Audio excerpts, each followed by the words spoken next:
Hi everyone, welcome back to my YouTube channel. In this video, we are going to talk about the rise of the Indian Premier League. To understand the rise of IPL, we have to go back to a time when cricket was meant something very different. Cricket used to be slow, white clothes, 5 days, patience, strategy, prestige. Test cricket was considered the ultimate format. It was a game of endurance, character, and technique.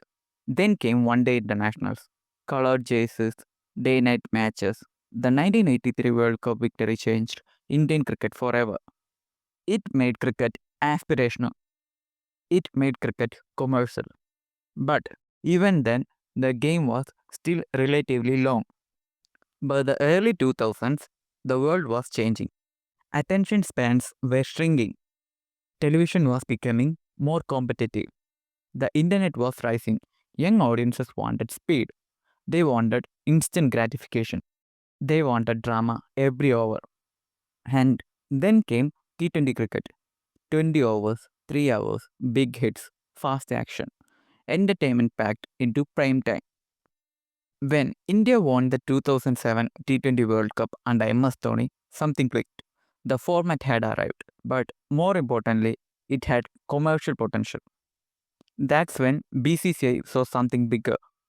They didn't just see a format, they saw a business revolution waiting to happen. In 2008, the IPL was born.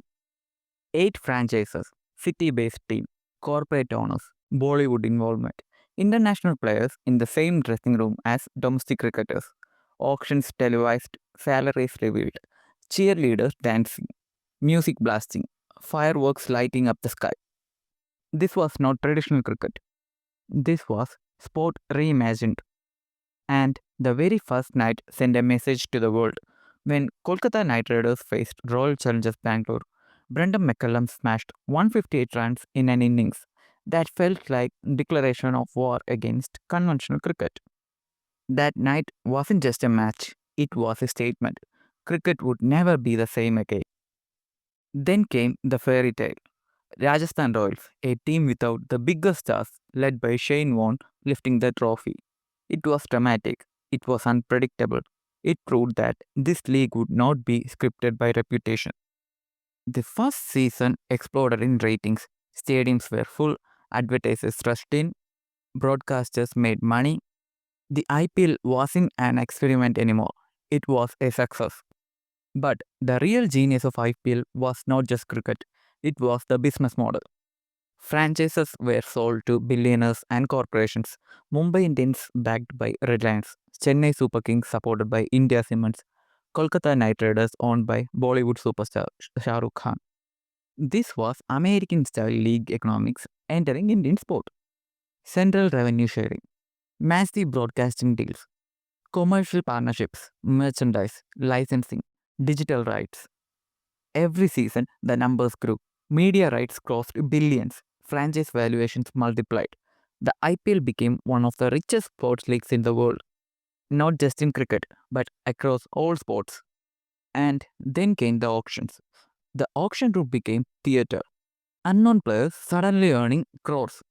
International stars competing for contracts. Bidding wars created headlines.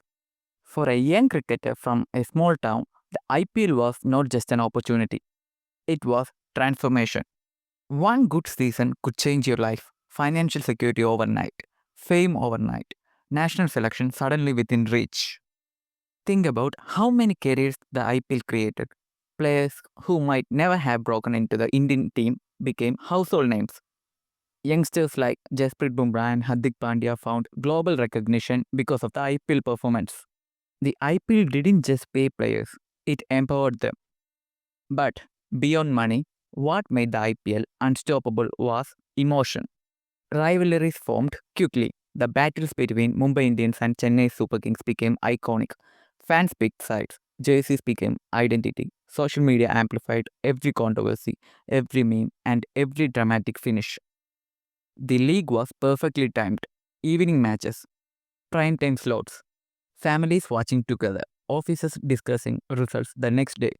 Fantasy leagues increasing engagement. The IPL became a 2-month festival. But with growth came challenges. In 2013, the league was hit by a spot fixing scandal. Questions were raised about governance. Trust was shaken. Chennai Super Kings and Rajasthan Royals were suspended for 2 seasons. Critics said the IPL bubble had burst. They said greed had overtaken sport. They predicted decline. But the IPL did something remarkable. It survived. It restructured. It tightened regulation. It returned stronger.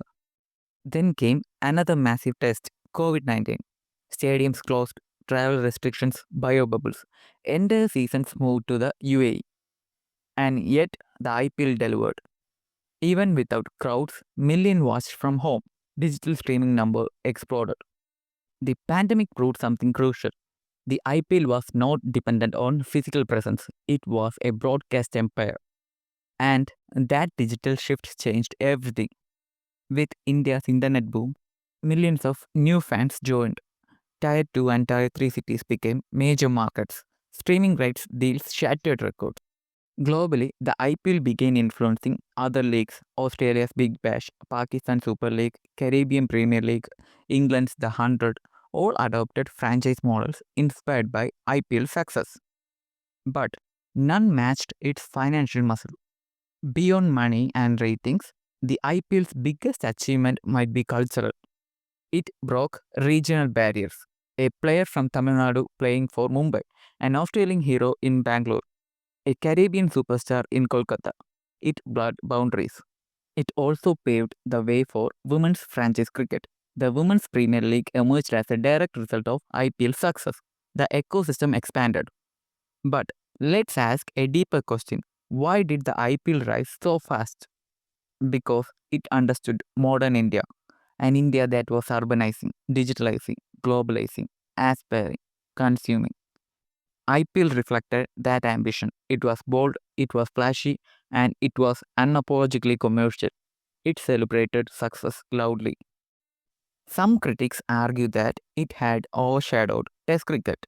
Others worry about player workload. Some fear over commercialization. Those concerns are real. But the IPL also strengthened Indian cricket financially. It funded infrastructure, it improved domestic pay, it created bench strength, it made India the economic center of world cricket. Today, franchise valuations are worth billions. Media rights deals are historic. Players from around the world consider IPL contracts career defining. And we are still not at the peak. The league continues expanding. New teams, new cities, new technologies, augmented reality experience, data analytics integration, global broadcast partnerships. The biggest challenge for the future will be balance. Balance between sports and entertainment, between expansion and sustainability. If managed wisely, the IPL would dominate cricket for decades. If mismanaged, over commercialization could damage its soul. But for now, the rise of the Indian Premier League stands as one of the greatest sporting transformations of the 21st century. From a bold experiment in 2008 to a multi-billion-dollar empire, the IPL did not just change the way cricket is played, it changed the world cricket is consumed. And maybe that's why every summer it feels like more than just a game. Thanks for watching.